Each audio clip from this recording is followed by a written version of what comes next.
Welcome to koam-presents, a podcast produced by KOAM News Now and the 4 states' most watched news team. When storms hit and your power goes out, you can trust your Generac generator to supply you with the emergency power you need to keep you and your family safe during a disaster. Control your power. Control your life with a Generac standby generator. Sold, installed, and maintained by CDL Electric.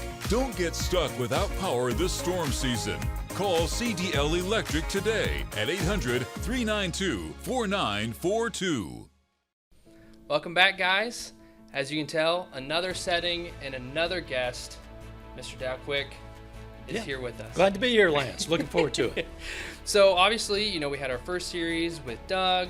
We had a couple filler episodes with Rye and Brooke. I'm not sure if you got a chance to listen to those. And now we're into our next main series, Behind the Desk, which you've been behind the desk for a little bit. Since 1980. 1980. At KOAM, yeah. So, so many stories. We're going to kind of go on this adventure, if you will, just kind of covering different stories that you've been a part of, things that you've experienced around here, and just so much more. Before we get into that, obviously have to thank our sponsors, CDL Electric, for any of your home needs, cdlelectric.com, check them out, and Grand Lake Casino at grandlakecasino.com. Go ahead and go on over and check their website out. But all that to say, how have you been? Doing very well, thanks. Good. Big doings at the Quick House. We're planning a birthday party this Really? weekend for a 1-year-old. 1-year-old birthdays. 1-year-old. Yeah, first birthday. It's always a big deal. Yeah, you're right. Maybe the biggest. Yeah. I suppose, but this is our granddaughter, little Ella K. Rhodes. Okay. Yeah. That's awesome. Yeah, looking forward to that. But so today, all lightheartedness aside, I guess we're covering kind of a heavier subject. To take it back to the previous series, we had Doug and Jordan cover the Joplin tornado. Mm-hmm. And that's kind of where we want to start today. We want to break it down as one of the biggest events in this area, definitely. Even nationwide in some regards. Obviously, if you don't feel super comfortable at any time, you can always catch us in another episode. But to start even before the beginning, we had discussed kind of even prior to that, there was some importance to the day before. Yeah. Well, and you mentioned this was a big story on the tornado, and you look at the events of the day before, it puts it in some perspective, I think. So the tornado was on May 22nd of 2011. It's a Sunday. It strikes late afternoon. Yeah. Rewind 24 hours, May 21st, Saturday, late afternoon. I had gotten word that there was a big downtown business fire in Pittsburgh, Kansas, and actually maybe multiple businesses on fire. Normally, I'm off work on weekends, but I knew that I was probably the closest to the scene. I could see the smoke on the horizon. And so I called the newsroom. I said, I'm going to go down there and cover it. If you can get a live van and a photographer to me in time, then I'm going to do a live report for our 6 o'clock news. I get downtown. There's a big crowd gathered on Broadway, which is the main drag through Pittsburgh. And there are 2 businesses burning in this historic district, big historic buildings, 2 businesses that have been around for generations. There's a hardware store and a jewelry store. The truck gets there in time. I do a live report for the top of the 6 o'clock news, do an update for the bottom of the 6 o'clock news. Photographer and I stick around and we tape some interviews with firefighters and witnesses and business owners, and go to the station, and I put together a taped report for the 10 o'clock news. Yeah. And the reason I tell that story is because it gives some perspective to what was going to happen later that weekend. I went to bed that night, May 21st, Saturday, thinking this is probably the biggest story of the weekend. No one was hurt. Yeah. But 2 buildings gone, 2 businesses. And historic gone. buildings at that. Historic at that, right. And I'd kind of made a mental note of some of the follow-up stories that we would likely do in the coming week, because there's the economic impact on the downtown area. There's the emotional impact on a community losing 2 businesses, family-owned businesses that have been around for 60, 70, 80 years. And then there's also just the physical change to the downtown area. A big section of a city block that was going to have to be torn down because it was just charred ruins.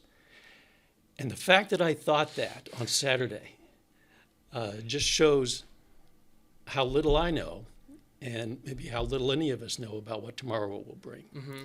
Because as big as that story was on Saturday, and it seemed big at the time, what happened the next day was bigger by multiple of thousands. And that's not hyperbole. What happened on Sunday was bigger by a multiple of thousands. I'd believe that. I mean, it's not to take away from those historic buildings, but it's really not comparable. And even to think about, like you said, your perspective, it's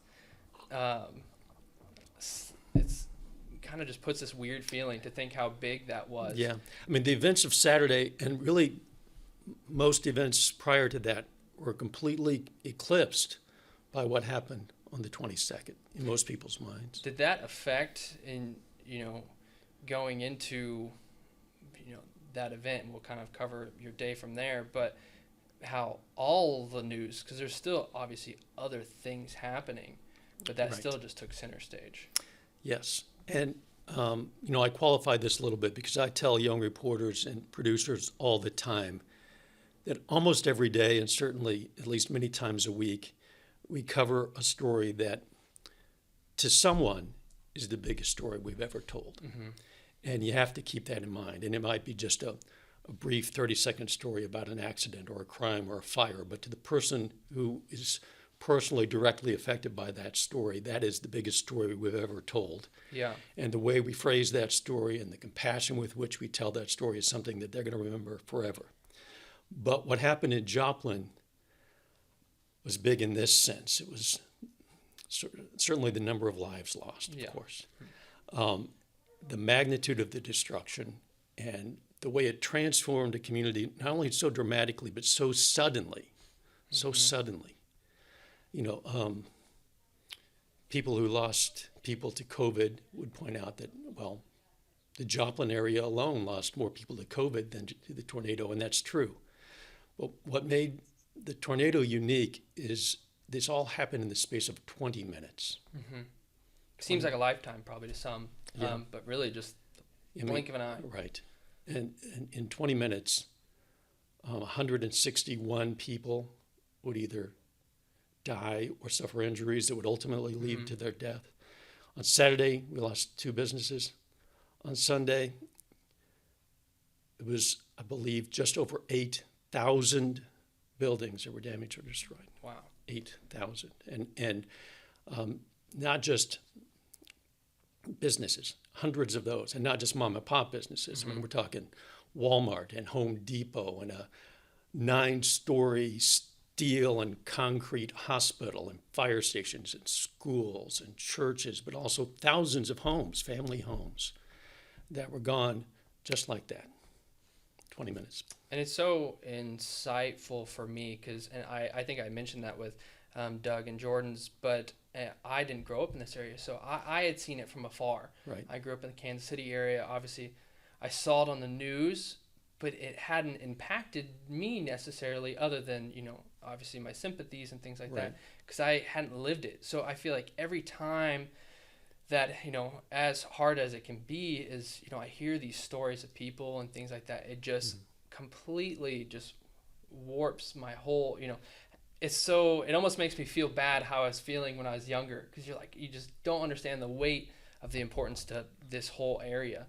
But I understand that. Yeah. You shouldn't feel bad about that. I think people experience it differently. We had all seen disasters. We'd all seen the aftermath of Hurricane Katrina. We'd seen disasters that weren't natural, like 9/11, and we all felt some of the emotional weight of those sorts of things. But when it happens to your community and to your friends, then it's just different, and you cannot appreciate it. You cannot really explain it unless it happens to you. And then that morning, when did it get real for you? Okay, I so guess? now we're talking about on the 22nd, Sunday. Yeah. Sorry. Oh no, Sorry that's to fine. call That's it- fine. So That morning, actually, we all knew to be on the lookout for severe weather. Doug and the weather team was very good about telling us well in advance that the 22nd had the potential for severe weather. And not only the 22nd, but also some days perhaps leading up to that and certainly some days following that. But the morning of the 22nd, people will remember that there was sunshine. And unless you were a trained meteorologist or paying close attention to Doug and the rest of the weather team, you might have thought it was going to be a beautiful day. And like a lot of people, I was outside. I was doing yard work, as I tend to do on weekends. People were flooding into Joplin. May 22nd was the day of the high school graduation. Yeah, I remember hearing that. That ceremony was not actually held at the high school. It was being held at Missouri Southern, but it was that afternoon. And of course, on any Sunday, people from surrounding communities are pouring into Joplin because they're going to the restaurants and they're going shopping. It's kind of an economic center Yeah. of the community. And I know Doug told, I believe in his podcast, that even though, like me, he's generally supposed to be off on weekends, he went in early that afternoon, I believe, to keep an eye on the weather just because he knew there was the potential for something awful to develop. Yeah. And people might not understand this, but our main station is not actually in a town at all. It's not in Joplin. It's not in Pittsburgh. It's in Cherokee County. It's kind of, in a rural area between the two. I happen to live in Crawford County. And there was a warning, a tornado warning for my county.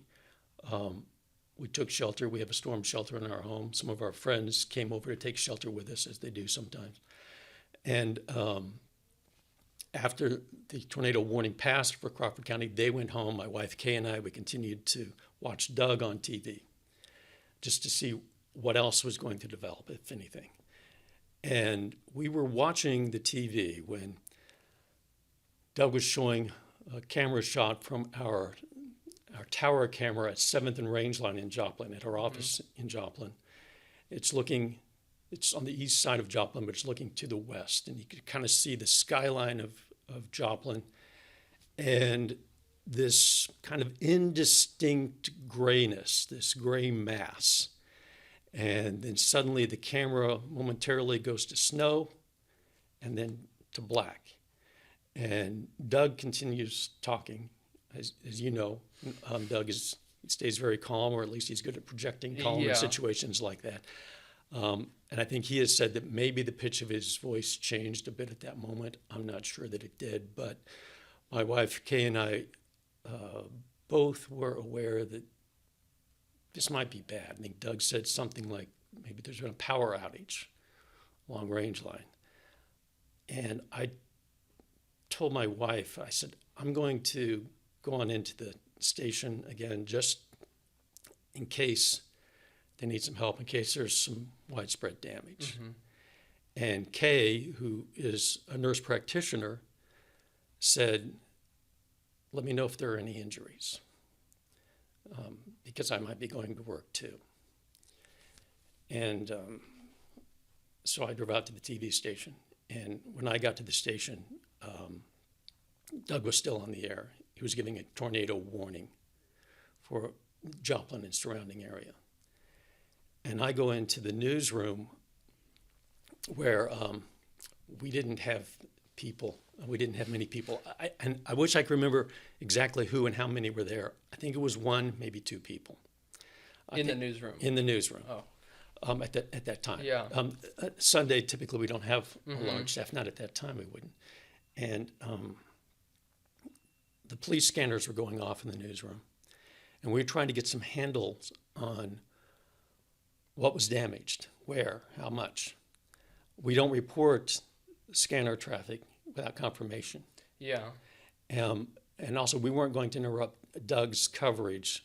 When there's an imminent danger, that's obviously priority, but we knew that as soon as Doug's coverage of a warning passed, then I needed to go on and start telling whatever I could confirm about damage and response and whatever people needed to know. We tried to get some calls out to our reporters. But cell phone lines weren't working. We didn't know it at the time, but cell phone towers had been taken down in Joplin. And simultaneously, everybody in Joplin was wanting to call out on cell phones. And everybody outside of Joplin was wanting to call in to find out what's going on. What happened? And, Right. yeah. So the system is overloaded with demand at a time when its capacity is most limited and it can't handle it. So nobody's getting through on cell phones. Some landlines were working, at least outside of the tornado zone. And we were able to get some confirmation on some things. I was taking notes down to Doug saying, look, we have damage here and we have damage there. And he would get some of that on air. We were trying to just collect this information, and I was taking notes, notepad, and telling our crew, if we can get hold of a reporter, great, a photographer, great.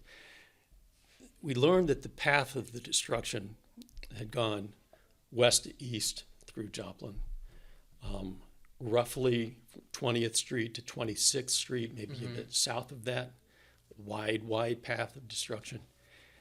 And we started thinking about, where do our reporters live? And we were aware that, well, a lot of them live on an apartment building or a series of apartment buildings. And where's that? It's 26th Street, isn't it? And we didn't know it at the time, but in our station, 11 people lost their homes in that 20 minutes. And of those, 8 of them worked in the newsroom.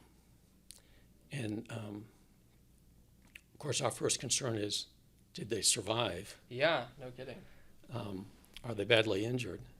But we also knew that we had no people to cover what may be the biggest story of our lives. Our producer, by the way, our 6 and 10 producer, his last day on the job had been that previous Friday. This was Sunday. And I thought, okay, we've got to get information out. We have to try to project calm. I covered a lot of tornadoes prior to this. And we knew that one message that Civil Defense is going to want to get out is, we don't want sightseers.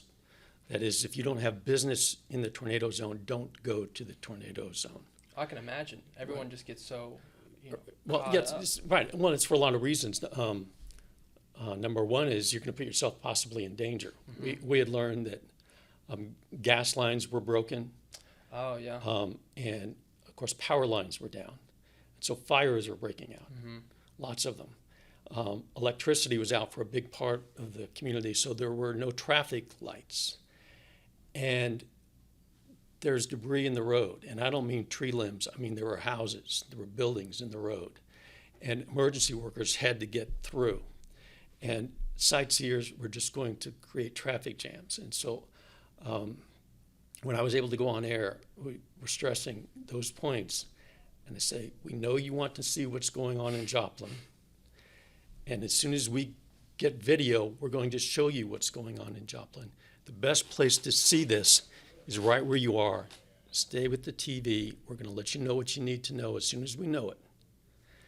And at some point, eventually, we started getting some video. And the first bits of video didn't come from a news photographer. It was from a production photographer. Her name is Crystal Albright. She would generally be shooting commercials, that sort of thing. But she had a station camera and I believe a station vehicle. And she had the presence of mind to take that camera, just point it out the side window of her car, and just start driving through the tornado zone. And I told Crystal, I said, Crystal, you got to give me raw video. We're not going to have time to edit this. You're going to have to look through it to make sure that it's something we can broadcast. Yeah. We didn't want to see anything that obviously is gruesome and gory. We have to. Well, people need to know what's out there, but we have to be gentle with it. Yeah, we have to be sensitive. That calmness that you talk about, Right. almost like. And she started getting some raw clips into the system where we could see it. And I told her, I said, I'm not going to have time to look at it first. And I explained to our viewers, I said, we're going to watch this. We're going to watch it together. I'm going to be seeing this for the first time along with you. And they started playing the video. And I had an earpiece when I'm in the studio, so that people in the control room can communicate with me. And I think Crystal maybe was in the control room so that she could relay some information, and she's trying to feed video in. So if I would ask a question, where is this? And she could tell me. Eventually, I just brought Crystal down on the set. I said, let's just talk about this together. But that's first glimpse of the video. I was just seeing raw. And some of the early video was disturbing, but not shocking. We could see some damage, but you thought, okay, you see some debris, maybe some limbs down, but then we'd ask Crystal, where is this? And it would be maybe 10th Street, and Doug was in the studios, of course, still, and I'd say, so, but Doug, the path of destruction is maybe 20th, 26th. He said, yeah, this is 10 blocks, maybe from the tornado. And we realized that this was just debris that had been thrown this distance.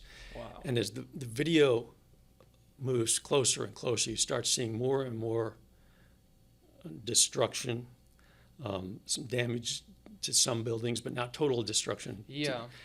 And I think one of the very first really shocking images, heart in your throat images for me, was when we saw Dylan's grocery store on 20th Street, or the remains of it. And this was a grocery store that was largely collapsed. And I remember thinking that late afternoon, Sunday in Joplin, that store is going to have people in it. But the video didn't show people. It showed a parking lot full of cars, so it confirms that suspicion. And some of the cars are upside down, and some of them are twisted. And when we saw Dylan's on 20th Street, it gives some sense of grounding. We know where we are. Mm-hmm. So a lot of the destruction, you can't really get a sense, but we all know, okay, we know where this is. So the video continues, and I think it goes across some railroad tracks, and you think, well, I know what's coming up. There's going to be a series of commercial buildings and residential neighborhoods. And the video rolls across this railroad tracks, and you're looking out on the field, and those things are not there. Just nothing. I mean, just debris. Debris for all the way to the horizon. And I won't say nothing. There were trees, or what I would describe as kind of the skeletons of trees. There was trunks and maybe some large limbs, but no foliage, no small limbs. A lot of the trees, the bark was gone. And later we would see some of the iconic images that the national media would show that people generally associate with the tornado, the images of the remains of the hospital and the remains of the high school and church steeples and so on. But for me, for a lot of people, the real horror early on was the horror of those voids. It was the absence that we knew was supposed to be there. Yeah. And people who weren't from this area, I don't think ever really fully understood what that felt like. I mean, that's definitely, like I said even earlier, it's just even hearing it just again and again, just blows my mind. Yeah. I mean, with that, we're going to take a short little breather. We'll be right back, and then after that, we'll kind of talk about how that day progressed and some of the effects afterwards. Be right back. This podcast is brought to you by Grand Lake Casino. Enjoy the best gaming in the tri-state area. Visit grandlakecasino.com for current promotions and entertainment. Grand Lake Casino, where friends play. Highway 10 north of Grove, Oklahoma.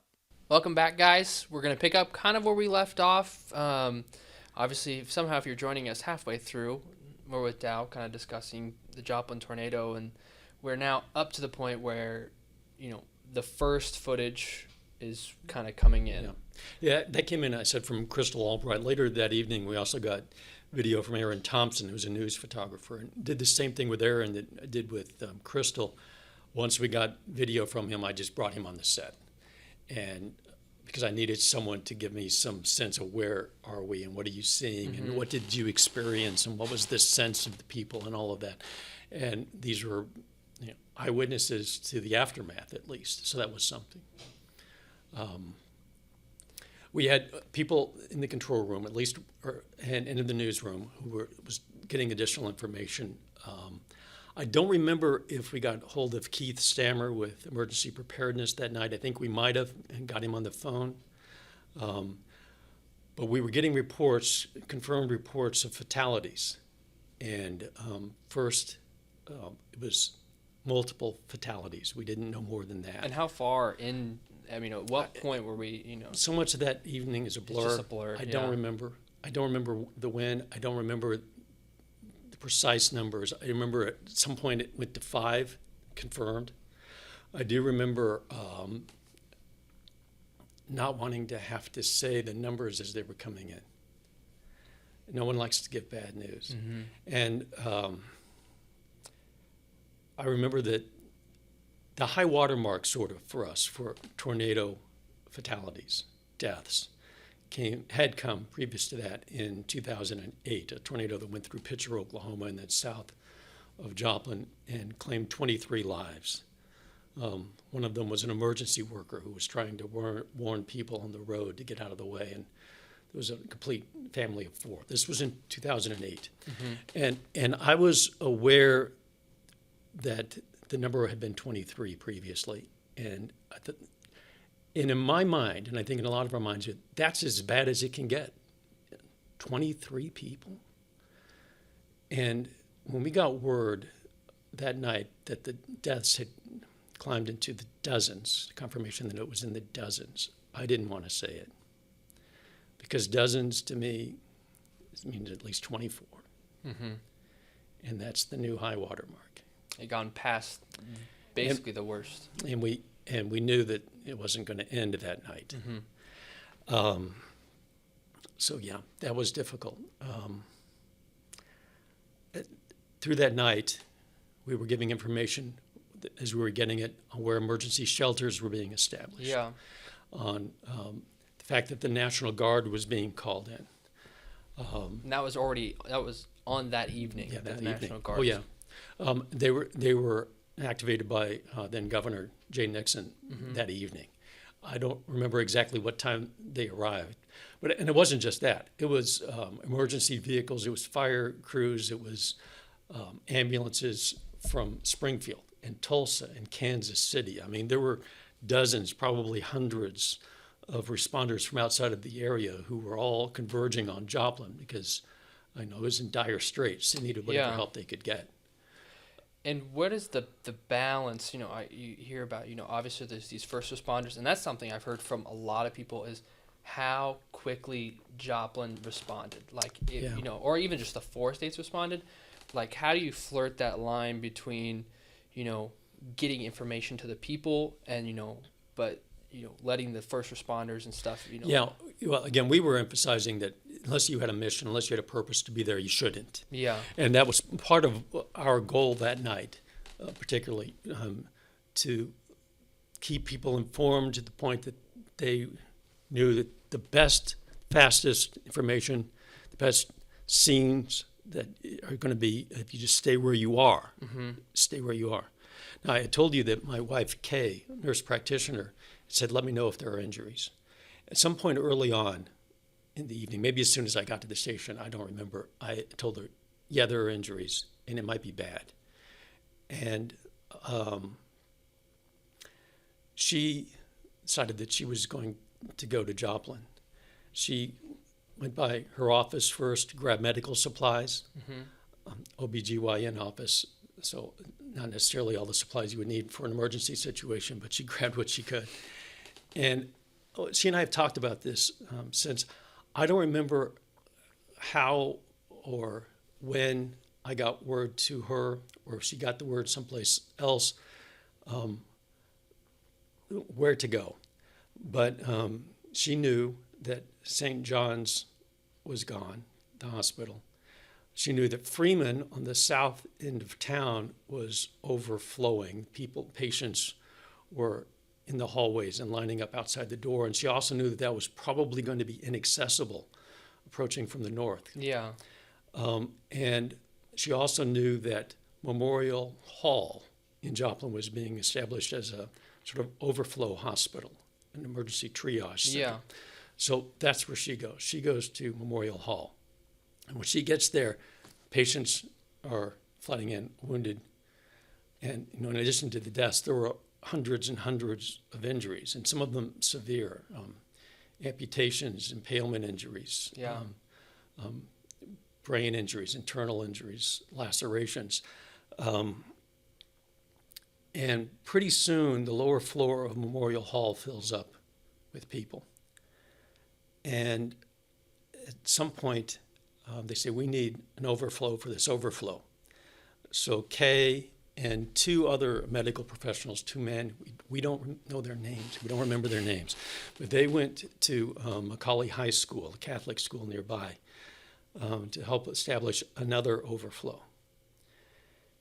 And she says there was a sports team and a coach that had been at the school when the tornado hit. They had remained there, and they recruited them to help move tables, cafeteria tables, into like a multi-purpose room so they could create some sort of makeshift exam tables. The gymnasium then was becoming a shelter for people who needed it. But Kay's in this makeshift hospital. She says she doesn't know where they came from, but sheets showed up to cover the tables. Now, Macaulay had electricity. A lot of the city didn't have electricity, Yeah. but they had no running water, Oh no. and they had no medical supplies. She says the only supplies they had were the stethoscopes around their necks and prescription pads in their pockets. And some cases of bottled water show up. Now, she had, earlier in the evening, and a lot of other medical professionals in the evening had been sending out texts to others in the field that they knew saying, we need people and we need supplies. Please send what you can. Yeah. And she would be working on a patient, and they would be almost out of water, and she'd turn around, and maybe the pile of bottled water had grown. And at some point in the evening, sterile water shows up, and then saline solution, and bandages, and sutures. And fortunately, at some point, a group, maybe a van load, maybe more, of PSU nursing students and an instructor show up. And they've established these tables around the perimeter of this big room, but the nursing students, they then take all these medical supplies and they put them in the center of the room. And they get them organizing, and they're helping them to get the supplies to the various practitioners as they need them. And this is just in this overflow. This is, right. This the is overflow. the overflow of the overflow. Oh, yeah. Maybe there were others. I don't know. At some point in the night, Kay said, and this was late in the night, middle of the night, she stepped outside.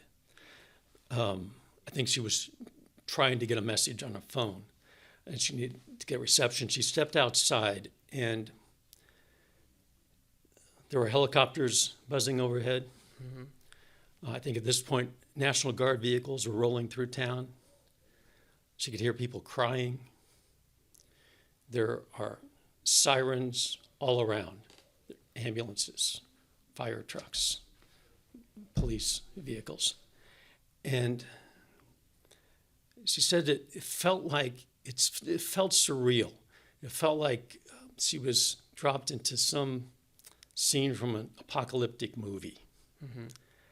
And as she's out there, more vehicles are rolling in that don't have windows, that are crunched and battered, but somehow clanking along, and they're bringing more patients. Oh my gosh. And she just turns around and goes back in. And I don't know when her night ended. I don't know when mine did. She and I had talked about this. We don't remember if we saw each other awake that night. I don't know.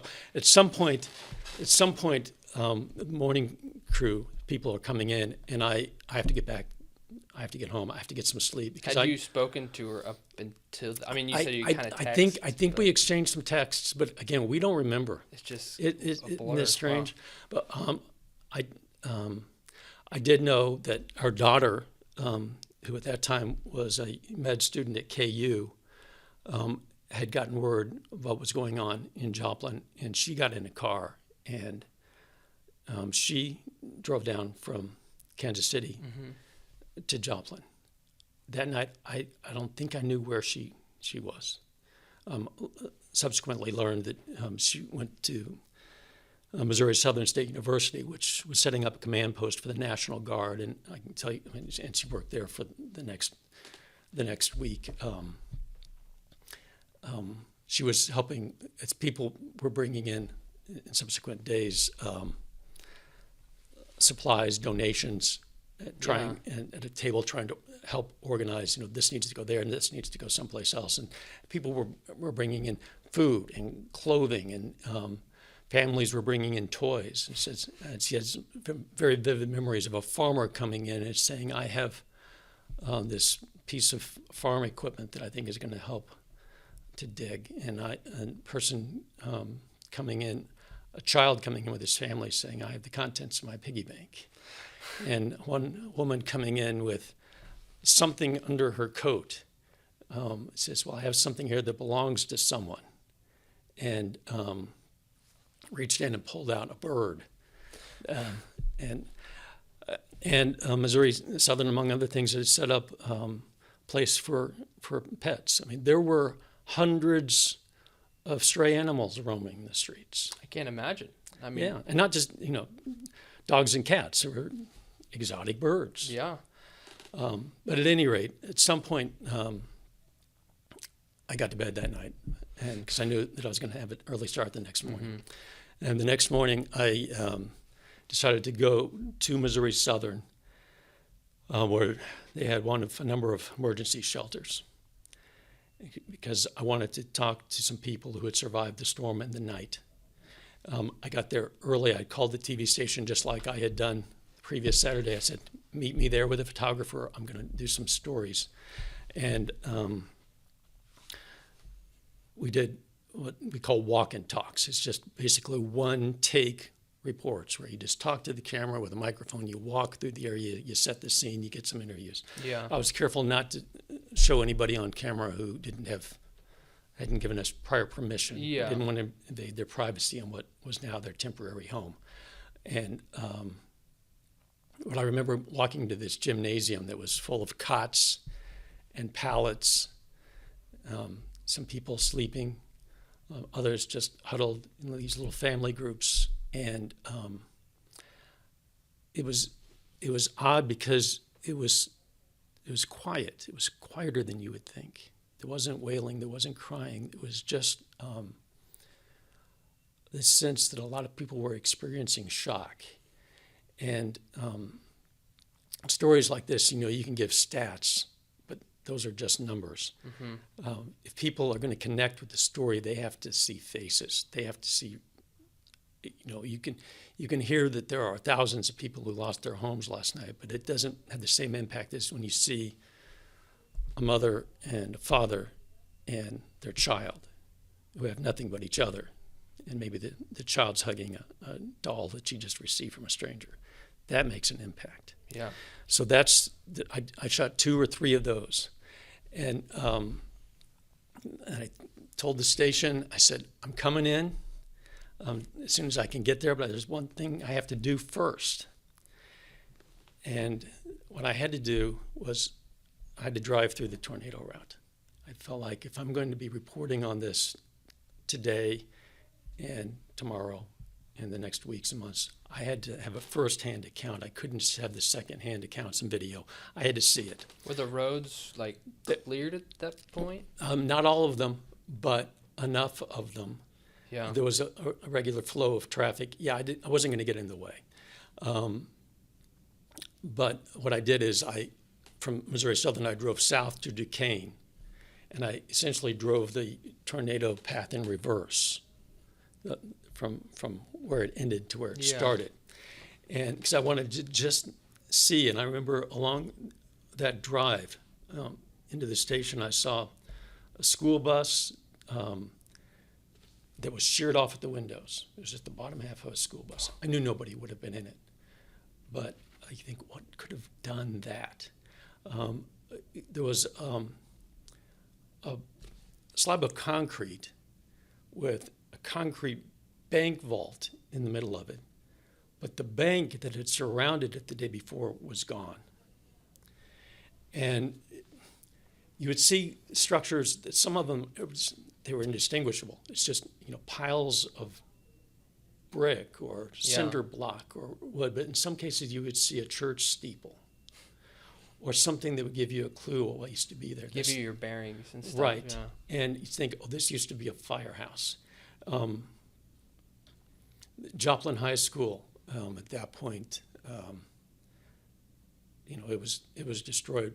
Part of its sign was still intact. And the words Joplin, the letters, it was just said OP High School. Famously, somebody later would take some duct tape and in front of the O, they would make a letter H, and after the P, it's a letter E.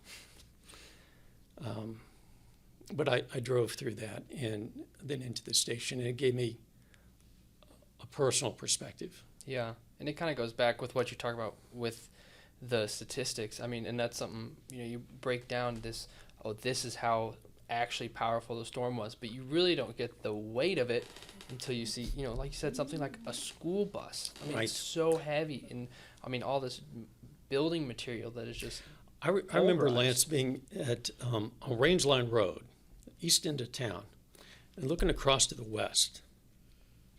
And I could see St. John's Hospital. This is from some miles away. And this is a view that prior to that, you couldn't see. completely blocked. Yeah. Right, because there were buildings, there had been trees. You couldn't see the hospital from Range Line until then. And from a distance, by the way, the hospital, you would have thought it looks okay. And it's not until you get closer that you see, no, it's in ruins. And it would never be used again. Yeah. And so you've gone this path, and then, I mean, where do you go from there? I mean, this event has happened. National Guard, we're calling, pulling out all the stops, get all Right. the forces to respond. Right. The National Guard, the governor was in town, came into town and stayed there for some weeks. Cunningham Park, which is just north of Old St. John's Hospital, it became kind of media central. It was set up so that live trucks and the national media with all their satellite trucks, and the national media was descending in groves, set up there, and that was going to be an area where media briefings were going to be given on a regular basis. So we had our live truck there. And it had a view behind it where you could see some destruction. You could see the hospital. The governor was giving daily media briefings. The Guard was. We were covering a lot of them live. We would just be interrupting programming to give this. We decided early on that our newscasts couldn't be conventional 30-minute newscasts. They were going to be 2-hour newscasts. We didn't have people, but we got to do this. Yeah, you have a choice. Right. And in addition to that, we were doing periodic updates, maybe on the hour, a few-minute updates. Some of them were taped reports from the field. We recruited anybody we could from the station to help us. I remember our general manager, Danny Thomas, doing some reports out in the field, just interviewing people. Yeah. Others did from our sales staff. And Lance, there were people, to their credit, who had lost their homes and showed up at work. Some of them, it wasn't just homes. People lost their businesses. Yeah. Our weekend anchor, Lisa Oligus, her husband had a furniture store on South Main Street that was hit. She came into work. Wow. and everybody knew they had their personal issues that they had to deal with, but they thought that they have this professional obligation that to the community. There was a lot of information we had to get out. I remember having the conversation with my daughter about, she had some frustration. She thought some of the national coverage was maybe a bit sensational. Yeah. I didn't really have a judgment on that. I thought probably maybe her perception was a little bit skewed. And I explained to her, I said, look, they have a job and it's different from ours. Yeah. The national media is conveying information about the magnitude of this and the emotion of it. We were too, but they're not. They can't get into the nitty gritty of it because part of our job was to just give the nuts and bolts information people needed to know. Yeah. Okay, like a chainsaw crew is being organized tomorrow morning at this location. If you have a chainsaw, you need to be here. You have a pickup truck, be there. Emergency shelter is moving from here to there, and this is where food is being distributed. And there was the sense of urgency that you needed to try to be the glue to help hold this community together. Yeah. Very informational. I mean, informational. Not just that. I mean, you also want to capture the gravity of the moment, yeah, the emotion of it, but you also wanted to kind of fulfill the ambition of that makeshift sign at Joplin High School. You knew it had to start with hope. It was going to require a lot more than that. People were going to have to put in some elbow grease and roll up their sleeves, but it had to start with hope. And so, you're looking to the future. Thousands of people had left the community, by the way. Makes sense. They had no choice. Yeah. They had to find homes. And so we almost immediately started presenting our newscast, not just over the air, but online on our website. Because we knew a lot of people who wanted to know what was going on in Joplin were not going to be within the radius of our broadcast. Yeah. And a lot of people who had never lived in Joplin but knew people who had wanted to know what was going on. I mean, that impact is far-reaching, and I mean, like you said, too, it's not only information, and it's connecting people. When do you feel like, from your perspective, it went from, this is the nitty-gritty, this is what you need to know, to more of, okay, we are healing, we can kind of... There was a mix of both from the beginning. Okay. From the beginning. And I suppose that formula kind of shifted maybe over the weeks and months. And there was just so many things going on at once. The school district was in a race to open in time. And I know we're getting signals. Do we need to take a break? I think we'll take a quick break. I'm sorry. I'm a little long-winded, aren't I? No, you're fine. This is Okay. a great way to start. We're going to take another little break, and we'll be right back right after this. This podcast is brought to you by Grand Lake Casino. Enjoy the best gaming in the tri-state area. Visit grandlakecasino.com for current promotions and entertainment. Grand Lake Casino, where friends play. Highway 10 north of Grove, Oklahoma. Welcome back, guys. Took a quick little break. We were going to have a longer episode. We talked about it before, and I told him it's perfectly fine. Because You give a microphone to a broadcaster and you don't give him a time limit, this is what you get. it's a dangerous game, but it's a story that, one, we wanted to tell, and two, it's always good to have these kind of reminders. In my opinion, it's very grounding. So as we were talking, we are past, we are continuing coverage. And then the next big thing are the schools, the kids and getting them back in it. The superintendent of schools, C.J. Huff, he announced not long after the tornado, maybe within a day or two, that he and the school district had decided that the school district would open on time in the fall. So again, the tornado hits on May 22nd. Schools were to open in mid-August. That was 87 days. The Joplin School District lost 10 buildings. Wow. There are, 6,000 or 7,000 students. Of those, I think it was 3,200 had been going to school. 4,200 had gone to school in those buildings. 3,000 or so lived in the tornado zone. So they had this mission. They've got to build or rebuild or come up with some sort of schools in less than 3 months. These students, many of them had lost their homes. Some classmates had died.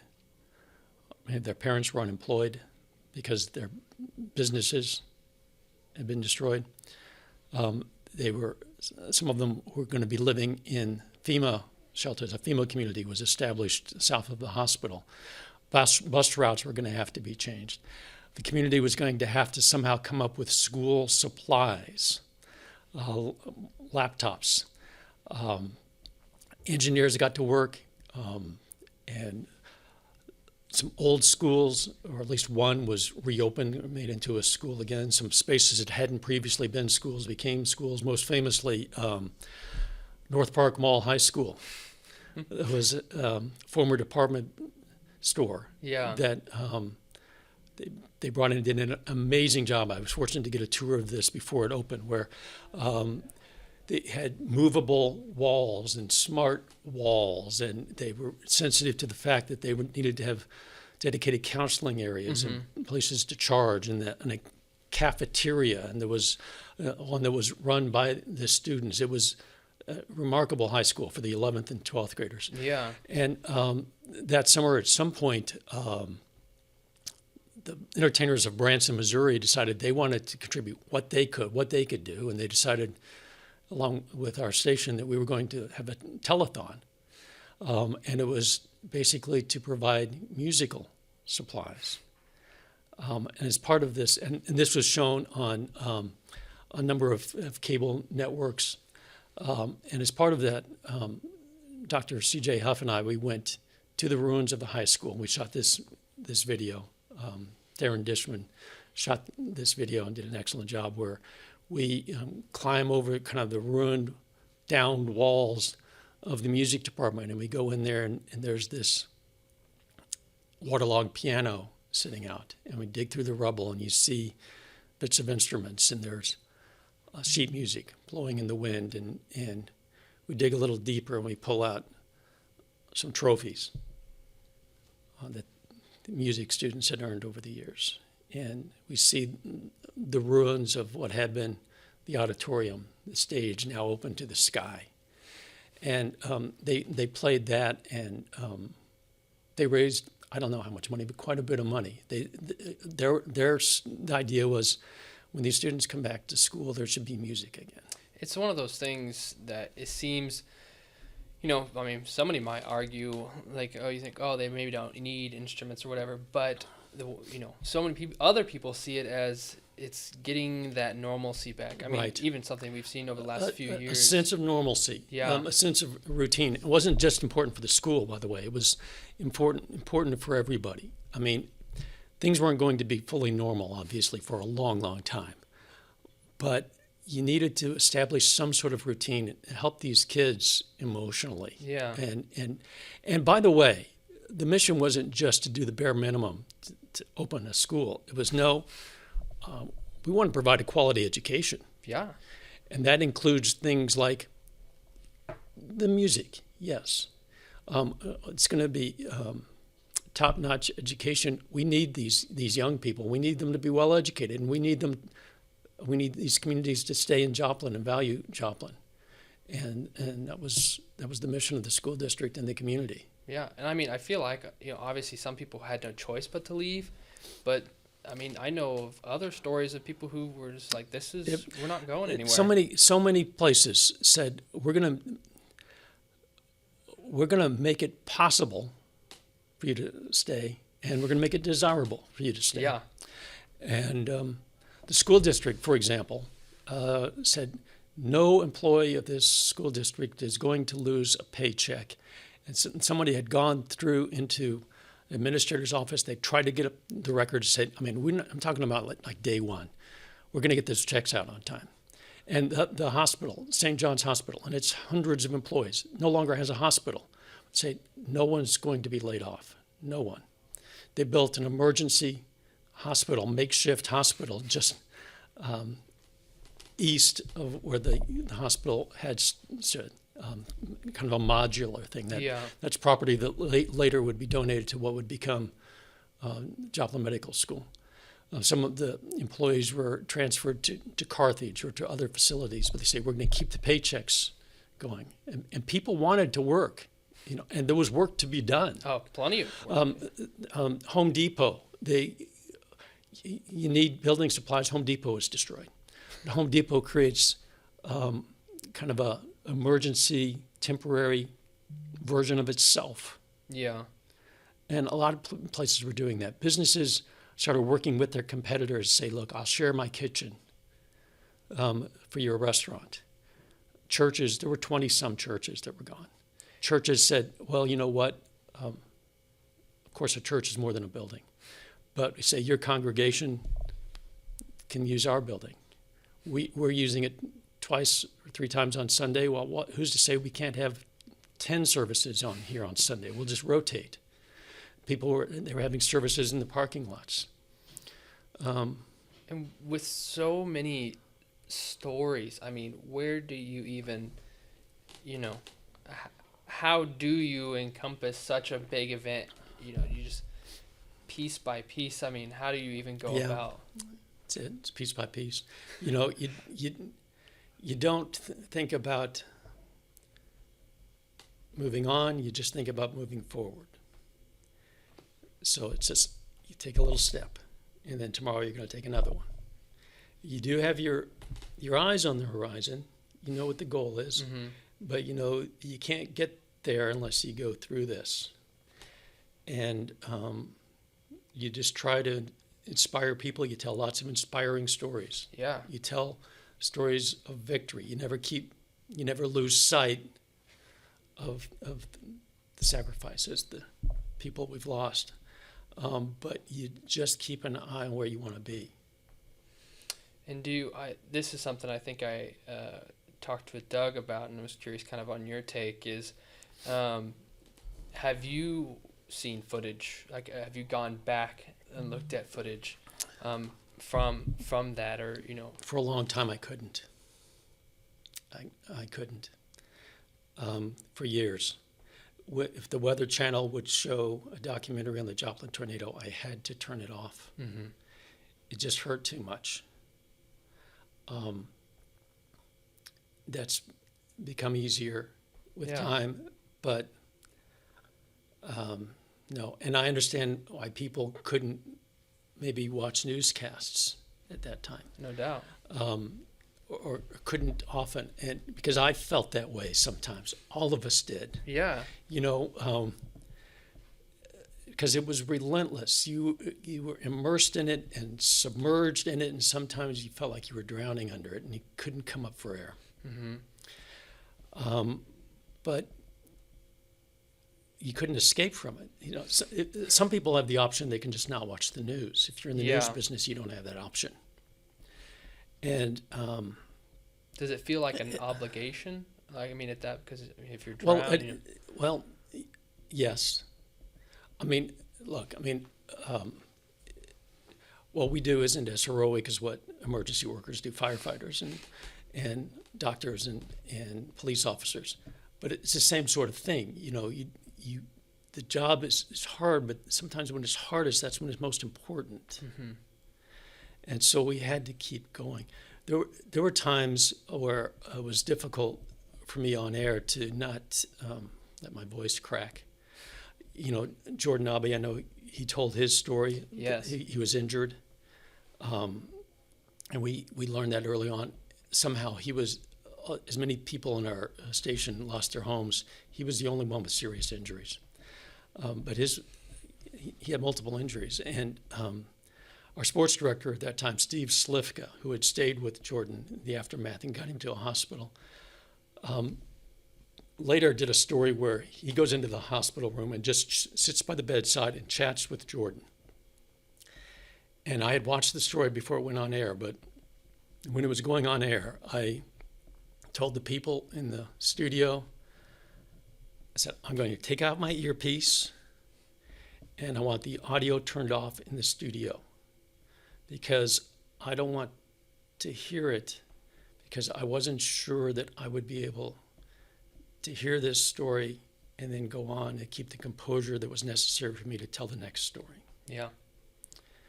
I remember, this is going back a week after the tornado, President Obama was in town. I had gone to that event to cover that event.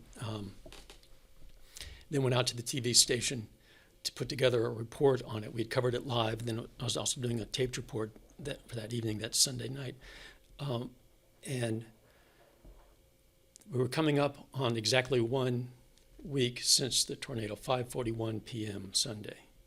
And there was going to be a moment of silence observed at Cunningham Park. And I got on the intercom at work. I said, this is coming up.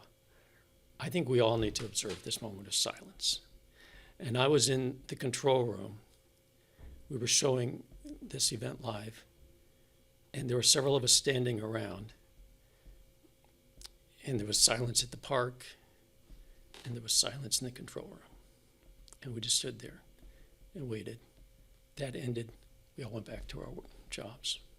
Wow. Yeah. But, you want to help the community heal, but, you also have to heal yourself. Yeah. And there were weeks and months where I remember Doug and I had conversations. Says, how long will it be before the A block of the news has something other than tornado coverage? I don't know. And then eventually it happened. Maybe there was another event that also made it into the first block of the news. And then he said, well, how long will it be before you think there is not a tornado story in a newscast? And I said, I don't know. I know that it wasn't the first year. Yeah. It was that long. But the stories, they weren't depressing. They were uplifting for the most part. We were steering toward, this rebuilding. This business is reopening. This family is moving back. They said hope. Hope. The Ty Pennington Home Improvement show, whatever that was. Yeah. They shot their very last episode of their very last season in Joplin, building 7 homes in 7 days. The Extreme Home Makeover. Extreme Home Makeover, yeah. They sent these 7 families to Disney World for a week, and they were stories. Each of these families had touching stories. I think one was a firefighter. One was a family who had lost a child. And 7 homes in 7 days. Just 7 homes when there are thousands of them destroyed seems like a little drop in the bucket. But just seeing that, and it is, but seeing that is one more uplifting moment. Mm-hmm. I mean, we always need uplifting moments and really anything that we're going through, especially like I said, last few years. I mean, something that as bad as this event was, we're still talking about it today because of the uplifting stories. Yeah. And I just think that's great. I think we'll kind of wrap it up there. Sorry I talked for so long. I Don't- am sorry. I don't think I the talked for listeners so long. are gonna have any issues with it, and we're not even done. This is just episode 1. We're Yeah. gonna keep going. Next one, little teaser. We're gonna be talking about some adventures that you've had over the years, and all of the camaraderie that goes with it. So thank you guys so much for listening or watching. If you're watching on the KOAM Plus app or streaming on Apple or Spotify, wherever it is, make sure to share with your friends or leave a comment on Facebook and tell us what you think. Thanks again to our sponsors, CDL Electric and Grand Lake Casino. And a little teaser, we're going to be in a different setting next time. More information to come. Make sure to check that out on our Facebook, and we'll see you next time.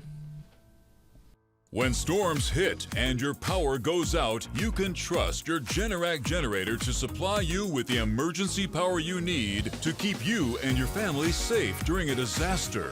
Control your power. Control your life with a Generac standby generator. Sold, installed, and maintained by CDL Electric.